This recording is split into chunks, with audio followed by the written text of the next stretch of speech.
હવે આ બજેટમાં શું નવું હશે, શું શક્યતાઓ છે એના પર વાત કરીએ તો ટીડીએસ કપાતમાં વધુ છૂટછાટ અપાઈ શકે છે। એટલે કે તમે જે વ્યાજ છે કે પછી જે ભાડું છે જેમાં ટીડીએસ કપાતું હોય છે, એટલે કે આવકવેરા ભરતા પહેલા જે ટીડીએસની કપાત હોય છે તેમાં વધુ છૂટછાટ અપાઈ શકે છે। સિનિયર સિટીઝન્સને આમાં વધુ છૂટછાટ મળી શકે છે, કારણ કે સિનિયર સિટીઝનને જે ફિક્સ ડિપોઝિટનું જે વ્યાજ મળતું હોય છે તે ટીડીએસ કપાઈને મળતું હોય છે। જો કે રિટર્ન ફાઇલ કરતા જે પરત મળતું પણ હોય છે જો યોગ્ય રીતે રિટર્ન ફાઇલ કરવામાં આવે તો, પરંતુ મહત્વના સમાચાર એ છે કે ટીડીએસમાં છૂટછાટ મળતા સિનિયર સિટીઝન્સને આનાથી રાહત મળી શકે છે।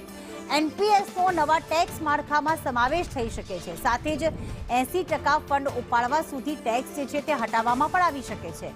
પેટ્રોલ ડીઝલને જીએસટી હેઠળ લાવવા માટે ખાલી આ વર્ષની માંગ નથી, છેલ્લા ઘણા વર્ષોથી માંગ થઈ રહી છે કે પેટ્રોલ ડીઝલને પણ જીએસટી હેઠળ લાવવામાં આવે, જેના કારણે તે સસ્તું થઈ શકે।